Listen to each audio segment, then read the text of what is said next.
Ya, Assalamualaikum. baik. Waalaikumsalam warahmatullahi wabarakatuh. Silakan. Ya, selamat malam semuanya.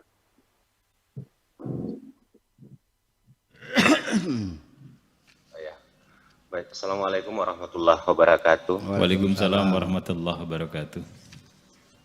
Ya, mungkin mohon maaf sebelumnya Buya mungkin agak keluar dari tema malam hari ini. Ini merupakan pertanyaan yang tertunda. Saya sudah pernah mendengarkan penjelasan Buya tentang salat Jumat. Cuma saya masih penasaran gimana sih sejarahnya salat Jumat itu terjadi ketika perintah Tuhan diturunkan. Jadi menurut sejarah, referensi yang kita pedomani sekarang, seperti apa sejarahnya ketika hadirnya salat Jumat itu? Demikian pertanyaan saya. Wassalamualaikum warahmatullahi wabarakatuh. Warahmatullahi wabarakatuh. Mas Ali Hamdan dari Majene Sulawesi Barat. Ya, silakan. Salat Jumat itu ya sejarahnya kapan ya? Saya kira secara mendetailnya bisa kita lihat ya. Dan ayat yang menjelaskan salat Jumat itu wajib adalah ayat yang terkenal wa idza nudiya lis-salati min yaumil jumu'ati fasau ila dzikrillah wa dzarul bayam. Apabila nudiya lis-salat, sudah ketika ada panggilan untuk salat min yaumil jumu'ati, di hari Jumat, yaitu salat Jumat, fasau ila dzikrillah, silakan Anda berzikir kepada Allah, ya, wadzarul bai', dan tinggalkanlah dagang, tinggalkanlah perdagangan kamu. Jadi artinya bahwa sejak ayat itu diturunkan itu sebagai satu saat diwajibkannya sholat Jumat. Adapun waktu persisnya tanggal berapa, hari apa, ini juga saya tidak dapat banyak informasi. Malah yang aneh lagi, hadis-hadis Nabi yang menceritakan khutbah Jumatnya Nabi itu nggak ketemu saya itu. Iya, dan banyak berselisih pendapat dalam hal sholat Jumat ini sendiri. Sehingga di desa kami, di desa Tulung Agung, itu sholat Jumat itu dilakukan seperti biasa. Tapi setelah selesai Jumat, mereka sholat lagi. Sholat apa? Sholat zuhur. Namanya sholat mu'adah. Masih banyak di Cirebon juga masih banyak. Ya.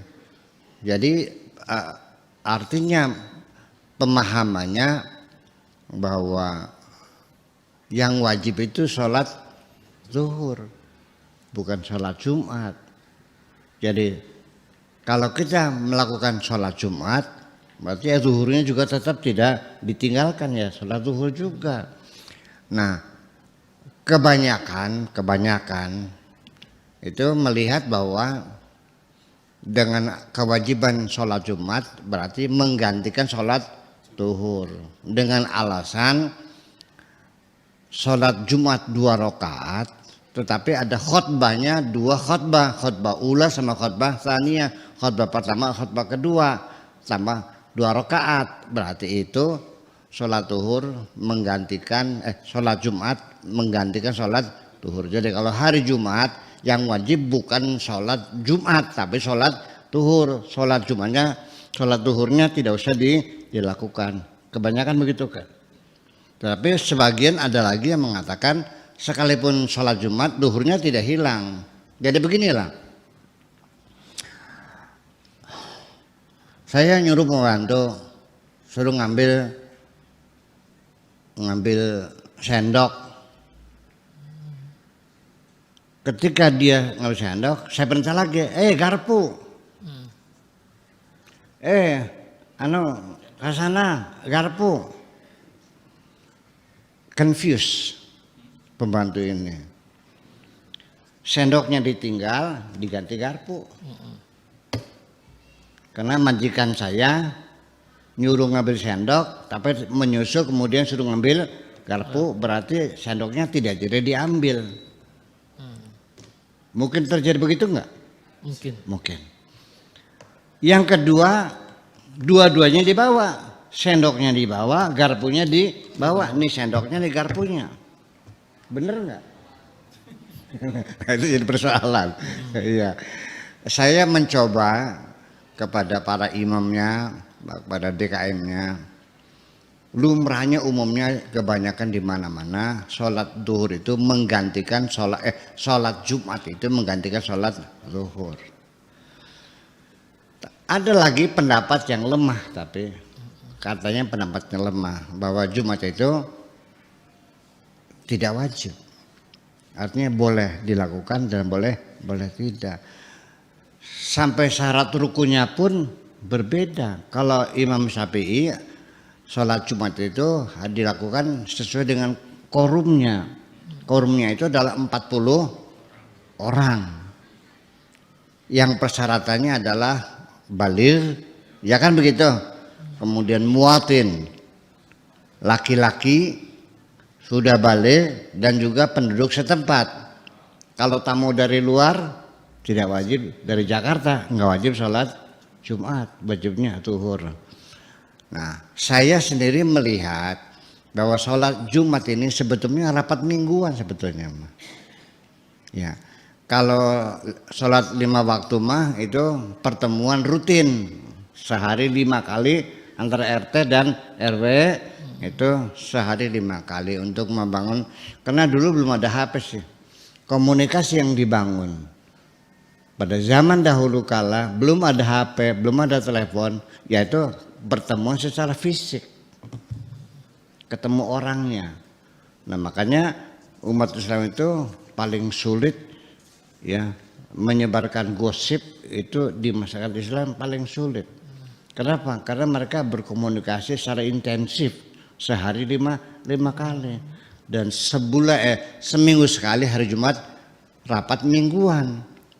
Makanya pidatonya itu 2 kali. Pertama adalah menyampaikan hasil pembangunan minggu yang lalu, dan khutbah yang kedua menyampaikan program pembangunan untuk minggu yang akan datang, melaporkan.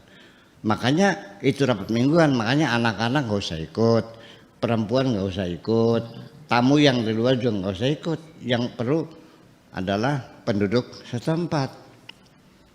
Dan malah kalau kita lihat di kitab kuningnya, tidak boleh di satu desa itu ada 2 masjid, betul nggak?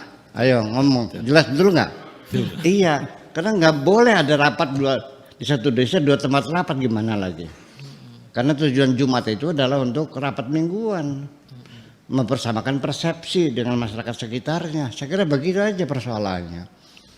Ya saya juga mau jujur aja ngomong, saya juga punya kakek, ya kakek iringan ya, Kiai Bajure itu konon nggak salat Jumat kok. Karena ada pendapat yang mengatakan Jumat tidak wajib, yang wajib mah zuhur. Makanya di beberapa daerah itu ada yang mengatakan ya Jumat ya wajib, tapi zuhurnya tidak hilang, tetap dilaksanakan. Namanya sholat mu'adah.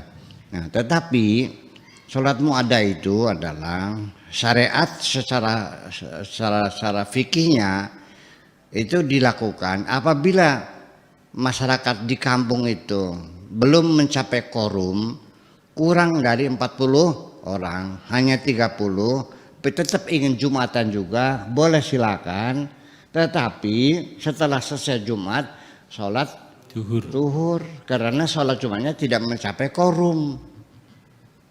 Kan jelas berarti kan? Yeah. Kalau ada 39 boleh nggak? Nggak bisa. Itu mazhab Syafi'i. Kalau mazhab Abu Hanifah, apalagi itu 39. 35 orang, 39 orang. 2 orang juga bisa sholat Jumat tuh. Yeah. Yang satu jadi imam, yang satu jadi khotib. Yang satu khotbah, satu dengerin. Nanti begitu selesai, yang menjadi imam, yang khotibnya jadi makmum. Nggak ada masalah kok. Itu. Saya kira mungkin kita itu aja lah. Makasih. Baik.